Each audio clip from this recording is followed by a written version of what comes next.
C'est le mois du Ramadan pour les musulmans. Il serait 190 000 en Alsace. On en parle avec le recteur de l'Institut Al-Andalus de Schiltigheim, Messaoud Boumaza. Bonsoir. Bonsoir. Alors, 190 000 musulmans en Alsace, d'après les estimations. Est-ce que tous font le Ramadan, ou du moins ceux qui sont en âge de le faire? Oui, le Ramadan, il fait partie des 5 piliers de l'islam, donc les piliers plus importants de l'islam.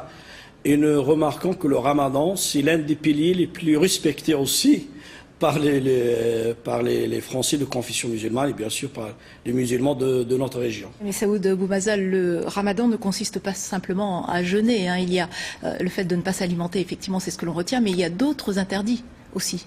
Tout à fait. À côté, bien sûr, la définition canonique ou juridique du jeûne, qui est le fait de s'abstenir, de manger, de boire et d'avoir des relations sexuelles du lever du soleil jusqu'au coucher du soleil.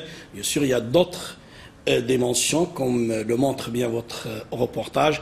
Donc il y a la dimension spirituelle avec la prière du soir. Vous avez des centaines, des milliers de personnes qui se trouvent dans les différentes mosquées en France et dans notre région en Alsace. Il y a la dimension aussi sociale, la dimension conviviale, et vous l'avez vu dans le reportage, effectivement, cette solidarité, le fait de se retrouver autour d'un repas.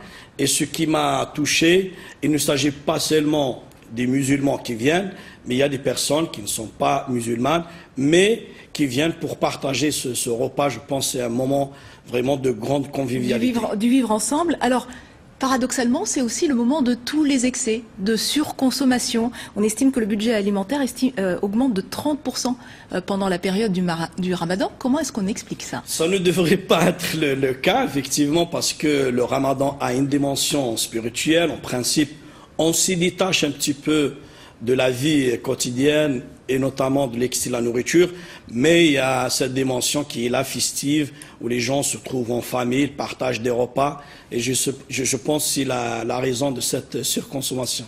Merci beaucoup d'être venu sur ce plateau et d'avoir répondu à nos questions.